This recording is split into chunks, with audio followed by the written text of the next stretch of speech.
अस्सलाम वालेकुम, मैं हूं इरफान समोर। दोस्तों, वो कहते हैं ना कि मजलूम की आह जब लगती है तो अर्श हिला देती है। और दुआ या बद्दुआ कबूल होने में थोड़ा सा वक्त लग सकता है, ताखीर हो सकती है, लेकिन मजलूम की बद्दुआ या दुआ कबूल ज़रूर होती है। और पाकिस्तान तहरीक इंसाफ के लोगों के साथ जिस तरह से जुल्म किया गया, उनका हक छीना गया, लगता है कि अब उसका हिसाब देने का वक्त आ गया है। और एक तो जनाब पाकिस्तान तहरीक इंसाफ की एक बुजुर्ग रहनुमा रेहाना डार साहिबा के साथ जितने जुल्म ज्यादतियां हुई, उनका अब हिसाब शुरू हो चुका है। इसके अलावा बहुत सारी चीजें हैं। तो नून लीग इस वक्त दल दल में धंसती जा रही है। क्या हो रहा है उसके साथ और क्या होने जा रहा है, ये तमाम तर सूरत हाल आपके साथ शेयर करेंगे। आज मैंने अपने स्टूडियो में मदऊ किया है अब्दुल कुद्दूस साहब, सीनियर जर्नलिस्ट हैं और इनकी रगों से भी वाकिफ हैं और इनकी वारदातों से भी वाकिफ हैं, और ये क्या करना चाहते हैं उसका भी कुद्दूस साहब को पता होता है। और इनकी मुस्कुराहट के पीछे छुपे बड़े राज हैं, वो जानने की कोशिश करेंगे। लेकिन उससे पहले नए आने वाले दोस्तों से गुजारिश है कि ये चैनल आपका अपना है, अगर अभी तक सब्सक्राइब नहीं किया तो सब्सक्राइब लाजमी कर लीजिए और बेल आइकन पर भी क्लिक कर दीजिए ताकि हर नई आने वाली वीडियो टाइमली आपको मौसूल हो जाए। कुद्दूस साहब, आपका बहुत शुक्रिया, आपने मुझे टाइम दिया। सर, सबसे पहले आपके साथ खबर रखूंगा, बल्कि खबर का फॉलो अप आ रहा है। खबर तो चल रही है जी जी, इकबाल सुगेड़ा वाली, वो जो एडिशनल डिप्टी कमिश्नर वो रेवेन्यू थे, और सुनने में आ रहा है कि ख्वाजा आसिफ साहब के वो बड़े मेहरबान थे। एडीसीआर थे इलेक्शन में, बिल्कुल इलेक्शन में आरओ थे बिल्कुल। अच्छा, तो अब ख्वाजा साहब देखें बड़े परेशान है उनको लेकर। फिर रेहाना डार साहिबा की बात करेंगे। ख्वाजा साहब ने ये अभी शिकवा किया है, नवाज शरीफ साहब के साथ 2 बार मुलाकातें हुई हैं। कहते हैं कि जी मेरे हलके से और बंदे को उठा लिया जाता है, एक ऑफिसर को मेरे हलके से, और मुझे बताया ही नहीं जाता। तो क्या एक एमएनए को बताना होता है कि आपके हलके से हम बंदा उठा रहे हैं? जिस तरह की पावर पॉलिटिक्स चल रही है पाकिस्तान में, तो उसमें नून लीग का जो इस खास स्टाइल है, तो वो उन्होंने जिस तरह राजवाड़े होते हैं, इंतखाबी हलके या जो मुख्तलिफ अजला हैं, वो उन्होंने तकसीम कर रखे हैं। हर एमएनए, हम हर एमपीए जो है वो अपने हलके का महाराजा, और उससे इजाजत लेकर फिर वहां से अगर आपने किसी क्रिमिनल को उठाना है तो उससे इजाजत ली जाती है।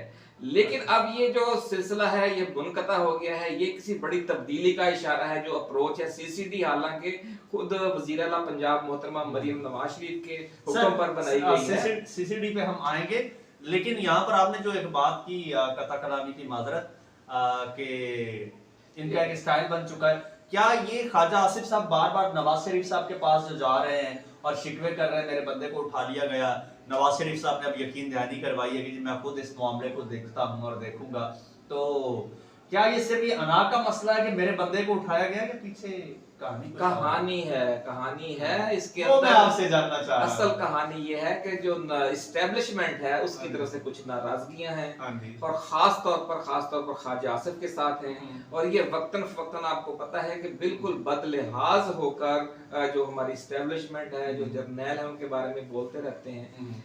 और अब आपने ये भी देख लिया कि जो चीनी स्कैंडल था, मुख्तलिफ इश्यूज पे मरहलावार टाइट किया जा रहा है, कार्नर किया जा रहा है नून लीग को, वजीर आजम शहबाज शरीफ को, उनकी काबीना के, खास तौर पर उन वज़रा को जो नवाज शरीफ कैंप कहलाते हैं। एग्जैक्टली ये आप देख रहे हैं, ये एक नया ट्रेंड आगे बढ़ता जा रहा है। और ऊपर से वजीर आजम की तब्दीली की खबरें भी आ रही हैं। तो जब ये गए होंगे ख्वाजा साहब अपना हाल दिल कहने के लिए, तो मुझे तो यूं लगता है कि आगे से नवाज शरीफ ने उन्हें देखते ही कहा होगा कि अंदलीब मिलकर करें आहोजारियां, तो हाय गुल पुकार मैं चिल्लाऊं हाय दिल। आप वो कहेंगे आपको नहीं पूछा गया, मुझसे भी नहीं पूछ रहे मियां साहब से तो पहले नहीं पूछ रहे, बस यही सूरत है। हाल ने कहा होगा कि मैं आपका क्या दुखड़ा सुनूं, पहले आप मेरा दुखड़ा सुनो। तो एक दूसरे को वो दुखड़ा सुनाए होंगे। और इस मीटिंग का इसके अलावा रिजल्ट भी कुछ नहीं निकलना, क्योंकि जो कहा यह जा रहा है कि जो एस्टेब्लिशमेंट है, नादरीन, जो एस्टेब्लिशमेंट है और उसके खास वजीर दाखिला हैं जनाब मोहसिन नकवी साहब, और जो फील्ड मार्शल है आसिम मुनीर, उन दोनों को मुस्तकबिल करीब में जो गुलाम गर्दशों में ईवान इक़्तिदार की जो गुलाम गर्दशें हैं उन तक रसाई रखने वाले जो हैं जहांदीदा लोग, वो ये बता रहे हैं कि मुस्तकबिल में ना उन्हें आसिफ अली जरदारी ईवान सदर में नजर आ रहे हैं, अच्छा। और न ही वजीर आजम शहबाज शरीफ ईवान वजीर आजम में नजर आ रहे हैं। इन दो मकामात पर लोग आने वाले महीनों में फील्ड मार्शल आसम मुनीर को और जो वजीर दाखिला हैं मोहसिन नकवी को, उनको देख रहे हैं। अच्छा, तो ये ख्वाजा आसिफ साहब का फड़फड़ाना, कभी शोशा छोड़ना, इस्तीफा दे रहा हूँ, फिर खुद ही उसकी तरदीद कर देना, तो ये आपके कहने का मतलब है कि ये ख्वाजा आसिफ तो आगाज है। हाँ, आगाज इब्तदाए इश्क है, रोता है क्या, आगे आगे देखिए होता है क्या। जाहिर सी बात है, मरी में जो एक हफ्ते की मीटिंग्स हो रही है, सर जोड़ के बैठे हैं, वजीर आजम हाउस खाली पड़ा है, वजीर आला हाउस खाली पड़ा है, करोड़ों अवाम जो है आपकी तरफ देख रहे हैं और आप सर जोड़ के मरी में बैठे हैं, कुछ तो पक रहा है ना।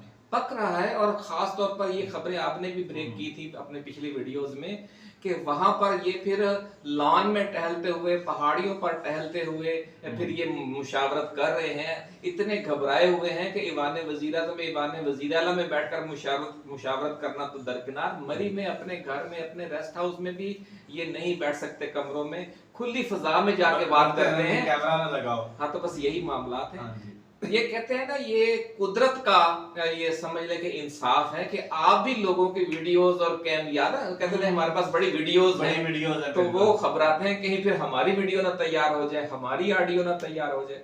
इसी से रिलेटेड मैं बात करना चाह रहा था कि अब नून लीग शायद ये समझती थी कि अब हमारे अलावा एस्टेब्लिशमेंट के पास कोई और ऑप्शन नहीं है। इमरान खान तो वैसे ही फड्डा चल रहा है इमरान खान साहब के साथ, और फिर सेकंड ऑप्शन हम ही हैं और लास्ट ऑप्शन भी हम ही हैं, और बाज़ाहिर लगता भी ऐसे ही था। तो फिर अभी एक बात की है रियाना डार साहिबा ने, बड़े जुल्म ज्यादतियां उनके साथ भी हुई हैं, बुजुर्ग खातून है, कुछ रोज पहले फॉर्म 45 की वो एमएनए हैं जी, वो फॉर्म 45 की एमएनए हैं, लेकिन वो दर बदर घूम रही हैं, उनकी सीट का आज तक फैसला नहीं हुआ।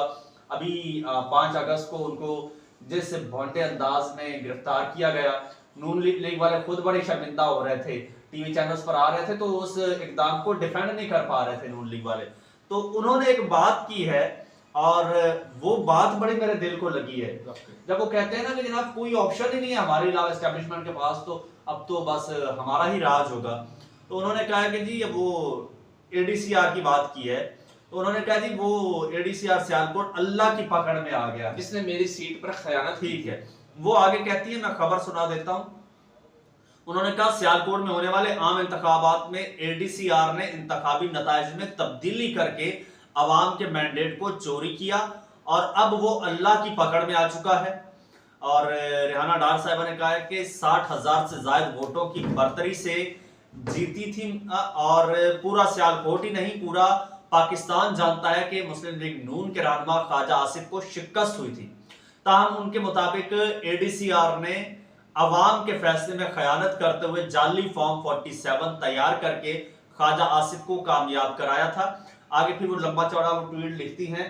तो जब देखिए वो कहते हैं ना, जब सारे रास्ते बंद हो जाते हैं तो फिर कुदरत नए दरवाजे, कुदरत फिर हरकत में आती है, कुदरत का इंसाफ हरकत में आता है। ये कुदरत का इंतकाम हो रहा है, कुदरत का इंसाफ और कुदरत का इंतकाम है। वैसे इरफान समोर साहब, मैं आपको थोड़ा सा पिछली हिस्ट्री इनकी बताऊंगा कि ये हमेशा से यही रहा है कि जिस आर्मी चीफ को, जिस फील्ड मार्शल को मियां नवाज शरीफ साहब माजी में भी लेकर आते हैं, उनके साथ जो उनका हनीमून पीरियड है वो 2 साल से कभी ज्यादा नहीं बढ़ा, और 2 साल अब इनके पूरे होने वाले हैं आर्मी चीफ के। तो यूं समझ लें कि मामला वही जो कहते हैं, तारीख अपने आप को दोहराती है लेकिन तारीख से कोई सबक हासिल नहीं करता।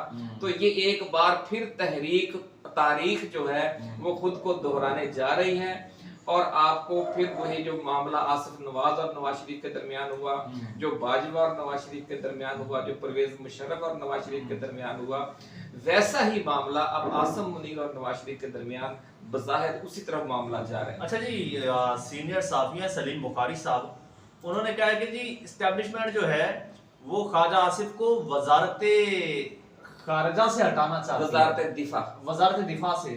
तो अब मुझे ये बात समझ नहीं आई कि अगर वजारत दिफा से हटाना होता तो अब नून लीग का एक बड़ा, शायद ख्वाजा आसिफ से भी तगड़ा बंदा है वो इसाक डार, जिसके लिए यूं समझ लीजिए कि वजारत खजाना तो उसके हिस्से में आती है जी, जैसे वो डिजर्व करता है वजारत ऐसे खजाना, उसको वहां से हटा दिया गया, कंपनसेट कर दिया गया। तो अगर ये हटाना ही मकसूद हो अकॉर्डिंग टू सलीम बुखारी साहब, तो फिर कंपनसेशन हो जाती, फिर इस तरह का फड्डा ना होता, वजारत दिफा से हटा के कोई और वजारत दे दी जाती, ब्लैकमेलिंग ना होती। अब ये एक तरह की ब्लैकमेलिंग और दूसरा शिकंजा कसा जा रहा है ना, टाइट किया जा रहा है। टाइट किया जा रहा है। टाइट क्यों किया जा रहा है? आप ये देखें ना, इस कहते हैं ना हर कहानी के पीछे भी एक कहानी होती तो है। इसके पीछे कहानी है कि जो 27वीं आईनी तरमीम है उसमें बहुत सी चीजें ऐसी हैं जिन पर नवाज शरीफ और जरदारी मान नहीं रहे, और अब ये शिकंजा कस के ये इनको टाइट करके अब इन्हें मजबूर किया जा रहा है। ये हांका लगा रहे हैं और उन्हें फिर घेर कर एक खास मकाम पर लाएंगे, और फिर जो पार्लियामेंट की बालादस्ती है या जो नून लीग और पीपल्स पार्टी की शुतर बेमहार हुक्मरानी है उसको अब ये किसी शिकंजे में कसना चाहते हैं, ताकि 27वीं आईनी तरमीम के जरिए कोई ऐसी सूरत हाल पैदा हो जाए कि वर्दी में फील्ड मार्शल साहब जो हैं वो सदर अच्छा थोड़ी सी जो मुझे इंफॉर्मेशन मिली है, जो 27वीं आईनी तरमीम मुमकिन तौर पर हो सकती है, उसके हवाले से एक बुनियादी उसका ढांचा तैयार कर लिया गया है। तो उसके मुताबिक 27वीं आईनी तरमीम ऐसी होगी, हम डिटेल में तो ज्यादा नहीं जाएंगे, लेकिन ये कि वो पूरा ये जो सिस्टम है ना, निजाम, इसकी हैयत को बदल देगी और वो शायद आम आवाम फ्रेंडली हो, पब्लिक फ्रेंडली हो, लेकिन वो जो 27वीं तरमीम है ना, वो इन खानदानों को सूट नहीं करती। बिल्कुल ऐसा ही जो आप बात कर रहे थे। मुझे पहले आप एक बात बताएं, जो अंदर की खबर आप छुपा जाते हैं हमेशा, मुझे ये बताएं कि ये 27वीं आईनी तरमीम का मुसवदा कहाँ तैयार हो रहा है? वही हो रहा है जहाँ 26वीं का हुआ था, वजारत कानून में तो नहीं बन रहा था। वजीर कानून आखिरी दिन पे कहते हैं मुझे भी आज मिला है, आज मिला है। तो जो फिर मुसवदा बना रहे हैं वो अपने लिए बना रहे हैं या इनके लिए बना रहे हैं? लेकिन अपने लिए। और अच्छी बात ये है जो खबरें निकल कर आ रही हैं, वो अपने लिए तो बनाएंगे, हर कोई अपने लिए सबसे पहले सोचता है, लेकिन वो अपनी आवाम के लिए भी बना रहे हैं। नाज़रीन, इस वक्त सूरत हाल ये है कि जो मौजूदा रजीम है इसने लूट मार की इंतहा की हुई है। करोड़ तकरीबन 3-4 खरब रुपए सिर्फ चीनी की कीमत में तब्दीली करके 50 से 60 रुपए फी किलो कीमत बढ़ा के, जो लाखों मन समझ लें कि मैट्रिक टन है जो पूरी पैदावार है पाकिस्तान की चीनी की, उसमें जब आप फी किलो 50 से 60 रुपए का इतना बड़ा डाका आम आदमी की जेब पर मारते हैं, तो फिर किस तरीके से जो नून लीग की या पीपल्स पार्टी की या फिर जो इनके सरप्रस्त हैं हमारी एस्टेब्लिशमेंट वाले, उनकी नेकनामी हो सकती है। इस चीज से अब तंग आकर वो जो आप बात कर रहे हैं ना कि अब वो ऐसा एक सिस्टम ला रहे हैं जिसमें फिर वो आम आदमी का भला कर सकें, और ये जो बड़े कार्टल्स हैं, जो माफियाज हैं, इनकी लूट मार से भी अवाम को बचाएं, और जो अरकान असेंबली जो फंड्स में घपले कर रहे हैं और जो दीगर मामलात हैं उनको भी फिर वो देख सकें। इन्हीं घपलों से रिलेटेड जो है ना, एक और जाल फेंका गया है नून लीग पर, ठीक, उस हवाले से भी मैं आपसे डिस्कस करूंगा, इंफॉर्मेशन भी लूंगा। अब किस तरह से जो कुछ माजी में पीटीआई के साथ होता रहा है ना, ये मार धार, छापे मारना, घरों में घुसना, अब ये नून लीग के साथ ये काम शुरू हो चुका है। आप भी वो बात बता रहे थे, तो नाजरीन वो आपके साथ शेयर करेंगे अगले वीलॉग में। उसके लिए जरूरी है कि आप चैनल को सब्सक्राइब कर लीजिए, बेल आइकन पर क्लिक कर दीजिए। मुझे और अब्दुल कुद्दूस साहब को इजाजत दीजिए। अल्लाह हाफिज़।